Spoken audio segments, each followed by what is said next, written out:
Alors, peut-être une des rares personnes à s'exprimer en termes de conflit de valeurs, peut-être, Olivier Manson nous dit une société qui saura s'occuper d'abord de ses citoyens et de ses citoyennes en état de faiblesse sera plus puissante que cette société qui ne valorise que les plus forts.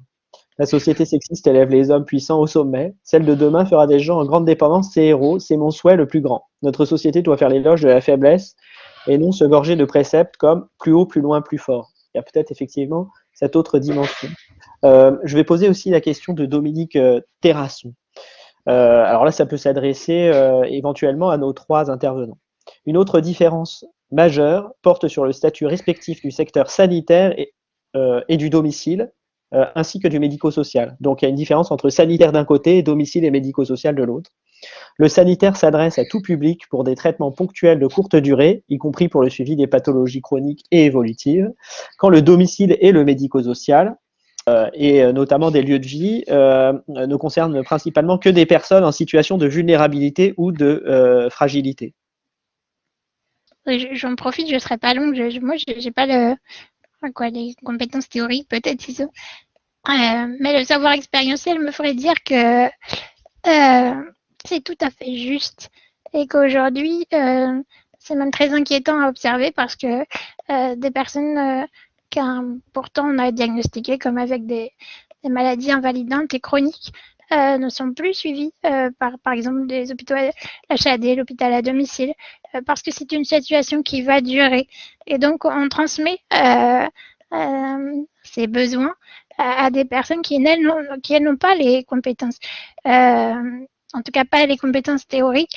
Pour autant, on peut observer aussi que, et là je ferai le lien avec ce qui a été dit tout à l'heure par rapport à l'autonomie, parce que je pense que il faut arrêter de cloisonner ces choses-là et qu'une personne malade, une personne fragile, une personne qui serait vulnérable a aussi des tas de capacités qu'elle peut transmettre son savoir parce qu'elle va vivre tout ça et que forcément elle va apprendre pour faire un trait d'humour. Catherine, je pense que je peux tout à fait vous expliquer par exemple comment retirer une aiguille de Hubert en pression positive.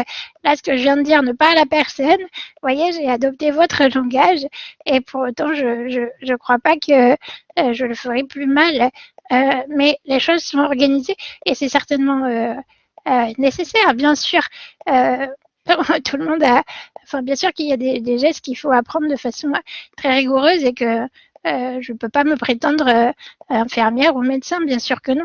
Pour autant, je pense que mon savoir est complémentaire et que la façon dont j'ai besoin qu'on exerce le soin, que l'infirmière, que le médecin, lui, sait faire parfaitement, mais d'un point de vue théorique, ne peut que lui servir pour peu qu'il accepte d'entendre.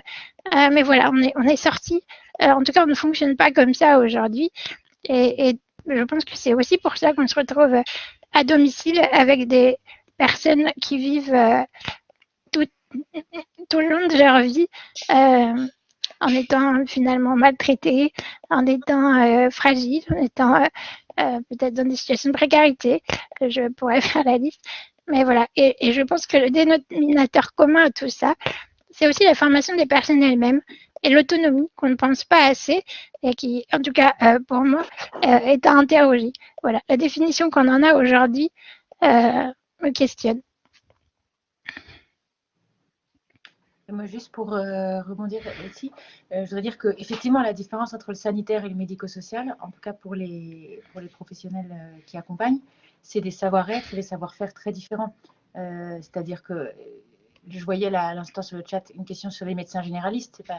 Les médecins généralistes, ce sont des personnes qui savent du coup composer avec toute la réalité d'une vie en ville qui fait que les kinés c'est un peu plus compliqué, que c'est plus compliqué d'avoir des rendez-vous, que voilà, et que du coup on arrive malgré tout à soigner bien les personnes dans un contexte qui est peut-être un peu moins favorisant que celui de l'hôpital en situation aiguë.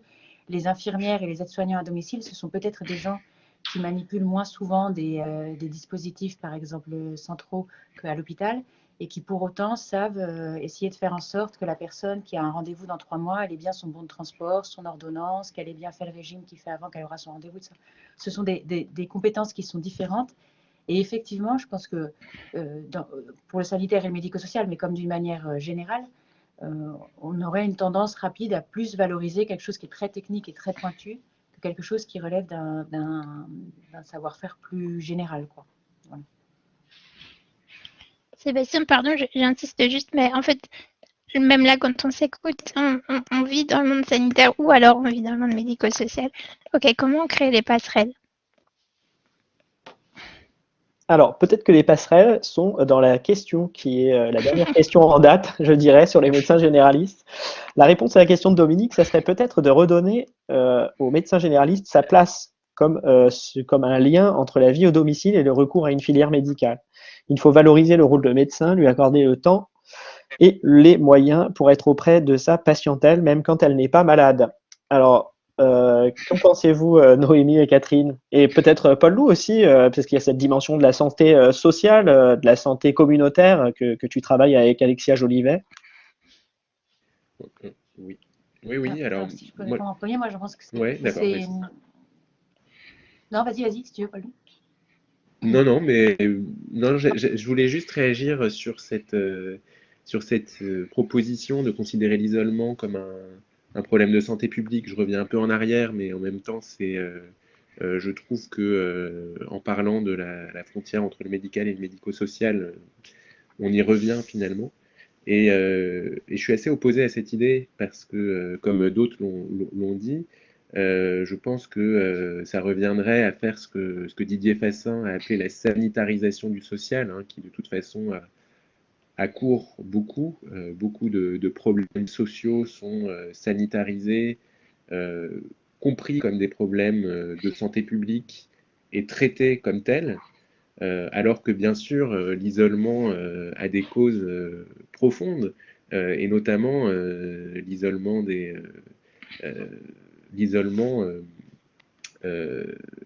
est finalement la conséquence de l'adoption de certaines valeurs, euh, et à l'inverse, du délaissement de certaines autres valeurs, donc de certaines habitudes, le fait de prendre du plaisir à discuter avec quelqu'un, de s'enrichir de l'autre, etc., sont des choses qui sont peut-être moins valorisées qu'elles ne devraient l'être. Donc, il me semble que c'est un problème qu'on ne résoudra pas évidemment ce soir, mais qui restera de toute façon, dont il faut avoir l'humilité de dire que ça restera de toute façon un problème majeur qui interroge vraiment le lien social. Donc ça, je pense que c'est très important. Et par ailleurs, il y a une autre idée qui me vient et qu'a déjà exprimé Catherine Olivet dans le chat, c'est que ici on parle de situations immensément variées. Le domicile, en fait, quand on parle du domicile, on ne parle pas que de personnes vulnérables qui ont besoin d'intervention, qui sont isolées. Il y a toutes sortes de personnes isolées qui ne relèvent pas de dispositifs médico-sociaux ou médicaux. Ni de dispositifs qu'on appelle sociaux, mais qui sont isolés. Et par conséquent, je pense qu'il faut aussi penser le problème indépendamment de ces dispositifs de façon beaucoup plus large. Voilà ce que je voulais dire.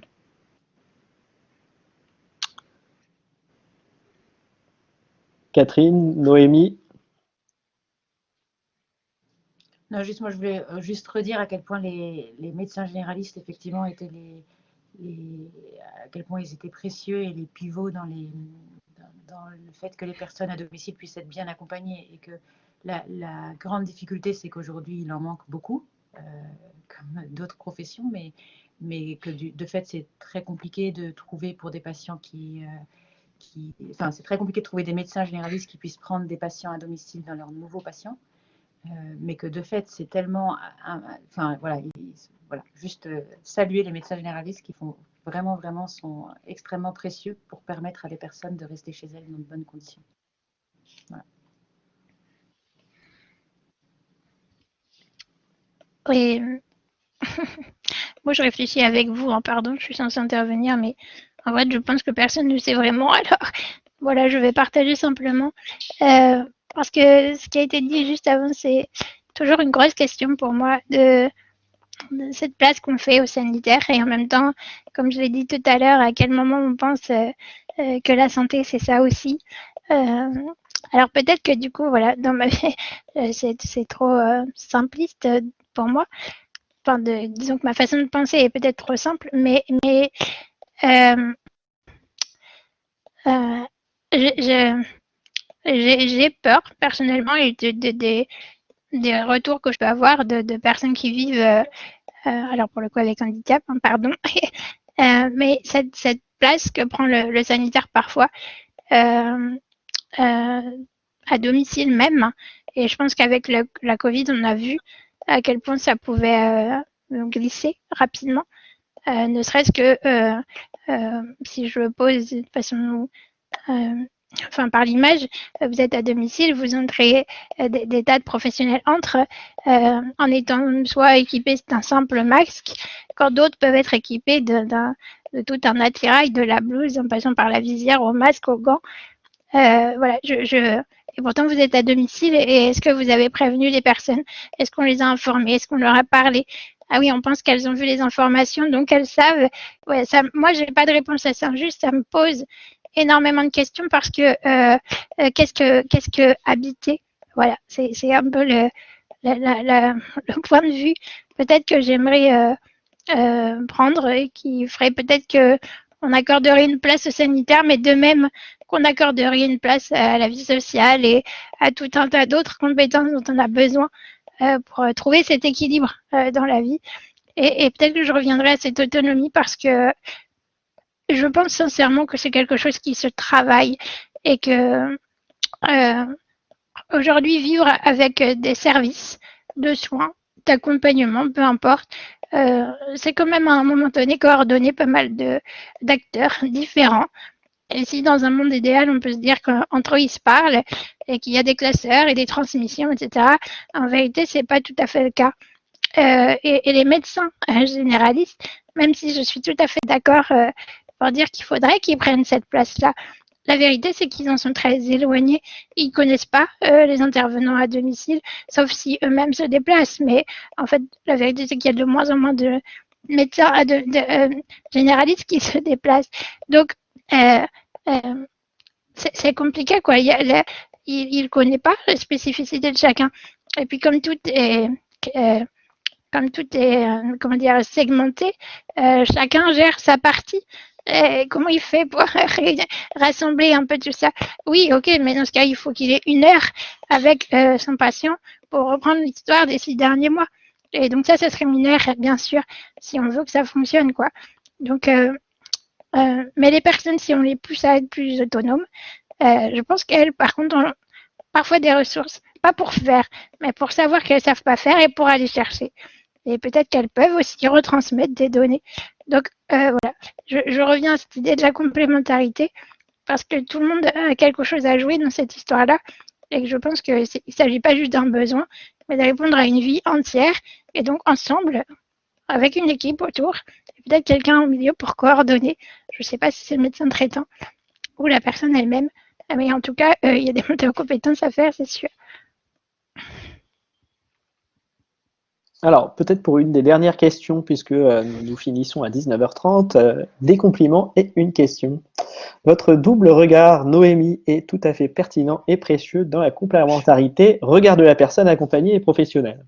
Pensez-vous que l'évolution du système d'évaluation qui se profile par la HAS permettra de faire évoluer ces prises en compte via la création d'espaces de réflexion éthique au sein des associations, par exemple? J'espère. Évidemment, et je pense que ça aussi, c'est peut-être pour le coup quelque chose qui a émergé pendant cette crise. On va pas se mentir, moi, personne vivant avec handicap, et en vérité avec une maladie génétique assez lourde, j'aurais jamais pu être avec vous ce soir en présentiel pour être au travail demain matin, et en fait, je travaille aussi aujourd'hui. Donc, vous voyez, la complémentarité, elle est là dans cet espace éthique qui accepte aussi de jouer ce jeu-là, parce qu'on va aussi rendre à chacun les choses. C'est-à-dire, Sébastien accepte de prendre le temps qu'il faut pour me sécuriser, pour que je puisse intervenir avec vous ce soir.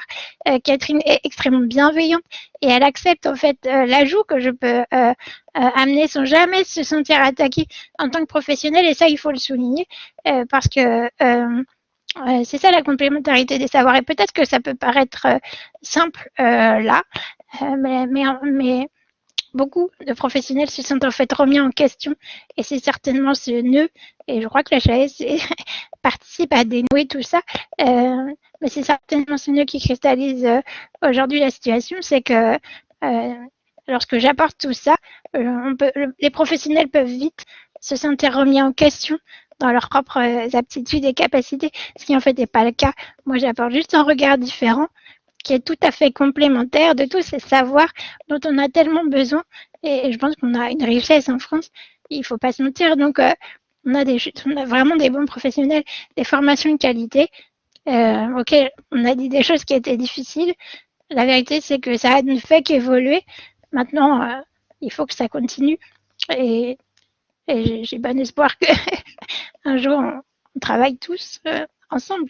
C'est peut-être un peu naïf, mais j'espère en tout cas que ça fonctionnera et que donc oui, la HAS participe à ce genre d'amélioration.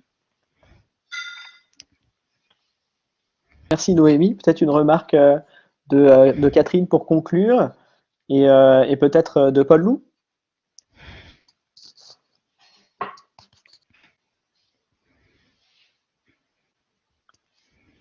Catherine, est-ce que tu veux nous partager avec nous quelques mots pour conclure cette visioconférence? C'est juste pour remercier beaucoup Noémie, Paul Loup, Sébastien, Pierre-Emmanuel et chacun de vous. Voilà. Et puis espérer que du coup, on construit un avenir plus apaisé. Merci à toutes les deux pour vos interventions. Merci à tous ceux qui ont posé des questions et à tous ceux qui nous ont écoutés. Merci à toi Sébastien. Et je pense qu'on peut s'arrêter. Bon, merci à tous. On vous tiendra au courant des prochains débats qui seront organisés par l'Espace Éthique Île-de-France. En attendant, si vous voulez regarder des ressources autour de l'éthique à domicile, sur tous ces enjeux, on a le cahier numéro 5 sur les enjeux éthiques de l'intervention à domicile. Donc, n'hésitez pas à vous rendre sur le site de l'Espace Éthique Île-de-France pour retrouver l'ensemble de ces ressources, ainsi que les ressources concernant tous nos travaux de l'Observatoire Covid-19 Éthique et Société.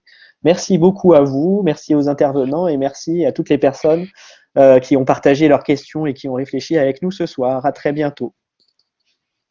Merci beaucoup.